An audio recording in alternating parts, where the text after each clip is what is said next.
अस्सलाम वालेकुम दोस्तों, मैं हूं मोहम्मद आसिफ। टेक्निकल बंदे पे आपको खुशामदीद कहता हूं।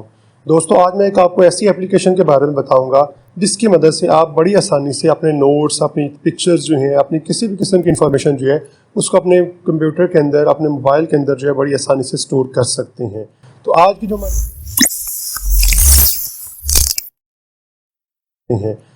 की जो हमारी एप्लीकेशन है वो है कीप नोट्स जो है। इसके लिए आपको क्या करना पड़ेगा, पहले आप जाएंगे प्ले स्टोर के ऊपर जो है, यहाँ पे जाके आप लिखेंगे कीप नोट्स या गूगल कीप नोट्स आप लिखेंगे तो आपके पास जो है ये एप्लीकेशन वो आ जाएगी। जिस तरह हमारे पास ये सबसे ऊपर आ गई कीप नोट्स जो है, तो हम इस पर क्लिक करेंगे।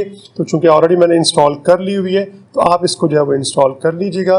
यहाँ पे अगर आप सिर्फ देखें तो इस एप्लीकेशन का जो है 4.5 जो है वो रेटिंग है, 1 मिलियन रिव्यूज़ हैं और 1 बिलियन प्लस जो है वो इसके डाउनलोड्स हैं। इतनी कमाल की एप्लीकेशन है कि आप जो है इसको इंस्टॉल करने के बाद इसके फ़ैन हो जाएंगे और इसी को फिर जो है आइंदा नोट्स टेकिंग के लिए हमेशा यूज़ किया करेंगे। तो मैं इसको ओपन कर लेता हूँ। तो कोई एक जो है आपका जीमेल अकाउंट जो आपका डिफ़ॉल्ट अंदर लगा होगा आपके जो है वो प्ले स्टोर के ऊपर या आपके मोबाइल के अंदर जो है वही यहीं पे जो है वो लॉगिन हो जाएगा और लॉगिन होने के बाद आपका यहाँ पे जो है वो ऊपर यहाँ पे शो हो रहा होगा। अच्छा, इसके बाद आपने ये करना है कि अगर आपने जब भी कोई नोट्स क्रिएट करना है इसके अंदर तो ये नीचे हमारे पास जो है प्लस का बटन है, तो आप प्लस के बटन के ऊपर क्लिक करेंगे तो यहाँ पे ये नोट जो है आपका क्रिएट होना शुरू हो जाएगा। दो चीज़ें हमारे पास यहाँ पे होंगी फिलहाल जो है मेन नोट लिखने के लिए कि आप यहाँ पे टाइटल में कुछ भी लिख सकते हैं। फ़र्ज़ कर लें अभी हम टेस्टिंग का जो है कोई एक नोट क्रिएट कर लेते हैं और नीचे आप जो है वो कुछ भी लिस्ट की शक्ल में या किसी भी शक्ल में जो है वो लिख सकते हैं। मिसाल के तौर पर मैंने यहाँ पर लिख लिया टेस्टिंग 1 एंड टेस्टिंग 2 कर लेता हूँ मैं जो है। तो ये करने के बाद मैंने जो है वो वापस आता हूँ। मुझे यहाँ पे इसको सेव करने की ज़रूरत नहीं है, ये ऑटोमेटिकली सेव हो जाता है। मैं वापस आऊँगा तो देखें यहाँ पे ये नोट क्रिएट हो चुका हुआ है। अगर आप बहुत सारे नोट्स इस तरह के क्रिएट कर लें तो फिर क्या होगा कि आपको नोट्स जो है वो सर्च करने थोड़े मुश्किल हो जाएंगे। इसके लिए हम ये काम करते हैं, मिसाल के तौर पर मैं इस नोट को जो है वो कर लेता हूँ कॉपी। ये मैंने कॉपी कर लिया तो ये 2 नोट्स मेरे पास बन गए। इस तरह मैं 2-3 नोट्स इसी के बना लेता हूँ। तो मैंने 4 कॉपीज़ जो बना ली हैं, आप इसकी बहुत सारी कॉपीज़ बना सकते हैं। अब अगर आप फ़र्ज़ कर लें कुछ ऐसे नोट्स हैं जिनको आप सबसे ऊपर रखना चाह रहे हैं तो आप उस पर क्लिक करेंगे और यहाँ पे हमारे पास ये सबसे ऊपर जो है वो पिन का बटन है, तो आप इस पिन के बटन के ऊपर क्लिक कर देंगे तो ये नोट्स आपका जो है वो सबसे फिर ऊपर नज़र आएगा। अभी चूँकि फ़िलहाल हमारे पास जो है वो सिर्फ 4 ही नोट्स हैं, इसलिए हमारे पास जो है वो 3 नोट्स हमें नीचे नज़र आने शुरू हो गए हैं और ये जो पिन है ये आपको यहाँ पे अलग से नज़र आना शुरू हो गया है। तो ये इस तरह से आपको फिर जो है वो कैटेगराइज करके जो आपने नोट्स पिन नहीं किए होंगे वो यहाँ पे सारे रख देगा और जो नोट्स आपने पिन किए होंगे वो सबसे ऊपर आपको शो करवाएगा। और इन पिन नोट्स में भी जो सबसे लेटेस्ट आपने पिन किया होगा वो फिर आपको यहाँ पे सबसे ऊपर जो है वो शो करवाएगा। ओके जी, अब आप जो है नोट्स के क्रिएट करते हुए आप सिर्फ टेक्स्ट के अलावा और क्या कुछ लिख सकते हैं, इसके लिए मैं आपको लिए चलता हूँ दोबारा से नोट्स के ऊपर जो है। मैं नोट जो है इसको जो है वो यहाँ पे स्टार्ट करता हूँ और इसके बाद यहाँ पे ये नीचे मेरे पास प्लस का जो है वो साइन है। इस प्लस के साइन के ऊपर मैं क्लिक करूंगा तो प्लस के साइन के ऊपर क्लिक करने के बाद यहाँ पे मेरे पास ये सारी ऑप्शन है कि आप फोटो जो है वो लेके जो है कैमरा से इसमें ऐड कर सकती हैं। आप इसमें कोई गैलरी की इमेज पड़ी हुई है वो ऐड कर सकती हैं। आप इसमें कोई ड्राइंग करना चाह रहे हैं, जो आप हैंड जो है वो ड्रॉ करना चाह रहे हैं वो कर सकते हैं। आप इसमें रिकॉर्डिंग जो है वो ऐड कर सकते हैं। आप इसमें टिक बॉक्सेस जो है वो ऐड कर सकते हैं। ये सारी चीज़ें जो है मैं भी आपको 1 बाय 1 जो है इसमें ऐड करके दिखाता हूँ। अभी फिलहाल मैं ये करता हूँ कि मैं अपना कैमरा ऑन करके जो है एक पिक्चर लेता हूँ और उसको जो है यहाँ पे स्टोर करता हूँ। मिसाल के तौर पे मैंने टेक अ पिक्चर पे क्लिक किया और क्लिक करने के बाद मेरा कैमरा जो है वो ऑन हो जाएगा और ऑन होने के बाद मैं यहाँ पे अपने लैपटॉप की जो एक पिक्चर जो है कैप्चर कर लेता हूँ और कैप्चर होने के बाद ये पिक्चर जो है मेरे नोट्स के अंदर आके स्टोर हो जाएगी। ओके जी, तो पिक्चर मैंने कैप्चर कर ली, गुड के साइन पे क्लिक करता हूँ और क्लिक करने के बाद ये पिक्चर जो है हमारे पास यहाँ पे आ जाएगी। अब आप जो है इसके अंदर इसका टाइटल लिख सकते हैं। लेट्स से मैं लिखता हूँ यहाँ पे जो है कि माई लैपटॉप कीबोर्ड जो है, माई लैपटॉप कीबोर्ड कर लेता हूँ।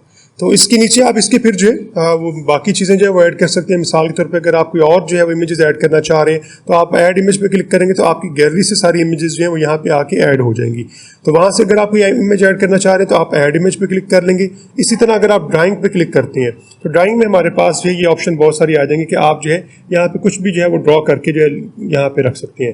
मिसाल के तौर पर आप यहाँ पे ये चेंज भी कर सकते हैं कि आप यहाँ पे डिफरेंट जो है वो पेन से या पेंसिल से या आप जो है कुछ इस तरह से लिखना चाह रहे हैं या हाइलाइटर यूज़ करना चाह रहे हैं तो आप उसको यूज़ कर सकते हैं। हमारे पास यहाँ पे रेजर है, आप इसकी मदद से इसको अरेज भी कर सकते हैं और अगर आपने सेलेक्ट करना हो तो आप इस तरह से सबको जो है वो सिलेक्ट भी इकट्ठा करके इनको डिलीट भी कर सकती हैं। तो ये सारी चीज़ें जो आप यूज़ कर सकते हैं। इसके बाद अगर वापस आऊँ ड्राइंग के बाद जो है तो यहाँ पे मैं कुछ और ऐड करना चाहूँ, अगर आप देखें तो यहाँ पे ये पिक्चर के साथ साथ ये अब ड्राइंग भी जो है यहाँ पे ऐड हो चुकी हुई है। अब यहाँ पे मैं ऐड पे क्लिक करता हूँ और यहाँ पे ऑडियो रिकॉर्डिंग जो है वो भी मैं इसमें ऐड कर सकता हूँ।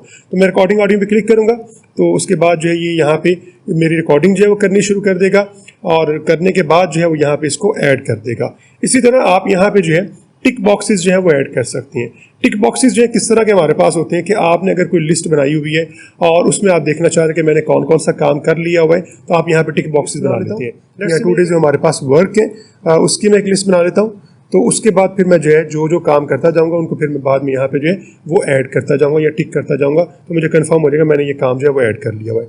यहाँ पे 2 डे वर्क्स जो है उसमें मैं ऐड कर लेता हूँ कि मैंने आज जो है एक वीडियो रिकॉर्ड करनी है, वीडियो रिकॉर्ड या वीडियो एडिटिंग में कर लेता हूँ। इसके बाद जो है मैं कर लेता हूँ वीडियो जो है वो साउंड मैंने उसकी इन्हेंस करनी है, साउंड इन्हेंसमेंट कर लेता हूँ। ओके जी, तो इस तरह मैं यहाँ पे जो है मैं यहाँ पे कह लेता हूँ मैंने कुछ लट्स जो है वो ऐड करनी है और ये मेरे पास काफ़ी सारी जो है वो लिस्ट बन जाएगी। तो आप इनमें से जो काम बाद में कर लें उनको बाद में टिक आप यहाँ पे कर सकते हैं। मिसाल के तौर पे मैंने जो है वो आज वीडियो एडिटिंग का काम कर लिया, मैं इस पर टिक कर दूंगा तो ये यहाँ से ख़त्म हो जाएगा। इसी तरह मैंने जो फ़र्ज़ कर लें साउंड इन्हेंसमेंट जो है वो भी कर लिया, वो भी यहाँ से ख़त्म हो जाएगी। और वो जो है हमारे पास अगर आप देखें तो यहाँ पे नीचे जो है हमें नज़र आ रही होंगी कि हमने ये काम जो है वो इसके अंदर कर लिए हुए हैं। तो ये हमें यहाँ पे नज़र आ रहे हैं। लेट्स जो है मैंने ऐड कर ली तो वो भी हमारे पास यहाँ पे अब नीचे आ गया हुआ है कि मैंने वीडियो एडिटिंग के अंदर ये काम जो है वो कर लिए हुए हैं, वीडियो एडिटिंग कर ली और इसके ये जो स्टेप हैं ये सारे मैंने परफॉर्म कर लिए हुए हैं। तो इस तरह से आप यहाँ पे अपनी टिक लिस्ट जो है बना के जो है सारी इसको मैनेज कर सकते हैं। ओके जी, वापस आता हूँ मैं होम स्क्रीन के ऊपर जो है, और अगर आप यहाँ पे देखें तो ये मेरा जो है यहाँ पे ऐड हो चुका हुआ है। अगर मैं इसको यहाँ से यहाँ पे लेके आना चाह रहा हूँ तो मैं इसको दोबारा से ओपन करूँगा और बिल्कुल उसी तरह से जो मेरे पास पिन का साइन है इसके ऊपर क्लिक कर दूंगा। तो क्लिक करने के बाद अब अगर आप देखें तो ये मेरी चीज़ जो पिन में आ गई हुई है और सबसे पहले आ गई हुई है। अच्छा जी, इसी तरह आप यहाँ पे अगर कोई नोट आपने जो है वो कैप्चर किया हुआ है और आप उसमें जो है कोई अलार्म सेट करना चाह रहे हैं, कोई रिमाइंडर फिट करना चाह रहे हैं, तो यहाँ पे हमारे पास ये बेल का जो है वो आइकन बना हुआ है। आप इस पर क्लिक करेंगे तो यहाँ पे वो आपसे पूछ लेगा कि आप यहाँ पे किस तरह की जो है वो रिमाइंडर या किस तरह का अलार्म जो सेट करना चाह रहे हैं। यानी आप टुमारो मॉर्निंग 8 AM का जो है वो आप सेट करना चाह रहे हैं अलार्म इसके ऊपर जो है, और टुमारो इवनिंग 6 PM का जो है करना चाह रहे हैं, या फ्राइडे मॉर्निंग जो है वो आप ये करना चाह रहे हैं, या आप जो है कोई डेट खुद से चूज़ करना चाह रहे हैं, कोई प्लेस खुद से चूज़ करना चाह रहे हैं। तो ये सारी सेटिंग करते हुए आप यहाँ पे रिमाइंडर भी जो है वो ऐड कर सकते हैं। इसी तरह अगर आपने किसी को जो है वो आर्काइव करना हो, किसी को यहाँ से ख़त्म करना हो, तो ये हमारे पास लास्ट बटन है, आप इस पर क्लिक करके जो है इसको आर्काइव कर सकते हैं। ओके जी, अब यहाँ पे मसला ये होगा कि हमारे पास बहुत सारे नोट्स हैं। अगर हमने इन नोट्स में से किसी एक को जो है थोड़ा बेहतर करना हो, थोड़ा ऐसे बनाना हो कि वो हमें नज़र आ जाए आसानी से जो है, तो मैं किसी एक नोट्स को ओपन कर लेता हूँ और इसके ऊपर मैं जो है यहाँ पे ये नीचे हमारे पास कलर की ऑप्शन है, ये नीचे हमारे पास कलर्स की ऑप्शन है, इसको क्लिक करते हुए मैं यहाँ पे इसका कलर भी चेंज कर सकता हूँ। मिसाल के तौर पे मैं यहाँ पे कोई कलर लगाना चाह रहा हूँ, लेट्स से मैं ये वाला कलर लगा देता हूँ, तो अब इसका कलर जो है वो ये हो जाएगा। ये वाला कलर चेंज कर देता हूँ, तो अब देखें ज़रा बाकी सारे नोट्स जो मेरे पास वैसे ही हैं और ये जो ये अब कलर हो चेंज होकर हमारे पास आ गया हुआ है। अगर आप किसी नोट्स के जो है वो बैकएंड पे कलर की बजाय कोई इमेज लगाना चाह रहे हैं, तो आप इसे नीचे देखें उसने यहाँ पे इमेजेस की काफ़ी सारी ऑप्शन जो है वो दे दी हुई है। तो मैं यहाँ से जो है कोई एक इमेज ऐड कर देता हूँ और चलें हम ये वाली इमेज ऐड कर देते हैं। तो आप देखें इस नोट्स के बैकएंड पे जो है या बैकग्राउंड में इमेज ऐड हो चुकी हुई है। तो यूँ आपकी जो है वो कलर चेंज करके या आप जो है वो इसमें बैकग्राउंड इमेज लगा के इसको जो है दूसरों से डिफ्रेंशिएट कर सकते हैं। तो इस तरह से आप जो है वो अपने सारे नोट्स जो हैं इनको यहाँ पे ना सिर्फ लिख सकते हैं बल्कि मैनेज कर सकते हैं, बल्कि इनके ऊपर रिमाइंडर्स भी लगा सकते हैं। आखिर में हम ये देख लेते हैं कि जो हमने बहुत सारे नोट्स बनाए हुए हैं, अगर आप इनमें से किसी नोट को सर्च करना चाह रहे हैं लिखने के बाद, क्योंकि जब आप बहुत सारे नोट्स क्रिएट करेंगे तो आपको फिर जो है वो यहाँ पे सर्च करना काफ़ी मुश्किल हो जाएगा। तो अगर आप उनको सर्च करना चाह रहे हैं तो सर्च करने के लिए फिर आप सर्च नोट, ये जो हमारे पास सबसे ऊपर जो है सर्च बार है, इस पर आप क्लिक करेंगे। तो इस पर क्लिक करते हुए आप किसी का भी नाम लिखेंगे तो आपका वो जो है सर्च हो जाएगा। लेट्स से मैं लैपटॉप वाले की बात करता हूँ, तो ये देखें वो लैपटॉप वाला जो मेरा नोट है उसको सर्च करके ले आएगा। जिसमें भी लैपटॉप का या लैप का जो है वो वर्ड यूज़ हुआ होगा तो वो तमाम नोट्स को उठा के मेरे सामने ले आएगा। तो इस तरह से आप फिर जितने भी नोट्स बनाए होंगे उनको जो है बाद में सर्च भी बड़ी आसानी से कर सकते हैं। तो ये था आज का ट्यूटोरियल। उम्मीद है आपको जो है वो पसंद आया होगा और आप जो है वो अपने फ्यूचर के अंदर इस गूगल कीप नोट्स को जो है वो यूज़ किया करेंगे और अपनी प्रोडक्टिविटी को बेहतर करेंगे। तो वीडियो को ज़रूर लाइक कर दीजिएगा और अगर आप मेरे चैनल पर नए हैं तो मेरे चैनल को सब्सक्राइब कर दें, क्योंकि मैं इसी तरह की इंटरेस्टिंग वीडियोज़ आपके लिए लेकर आता रहता हूँ और आपकी लाइक्स और आपके कमेंट्स जो हैं वो मेरे लिए मोटिवेशन होती है कि मैं इस तरह की वीडियोज़ आपके लिए लेकर आता रहूँ। ओके जी, मिलते हैं अपनी नेक्स्ट वीडियो के अंदर।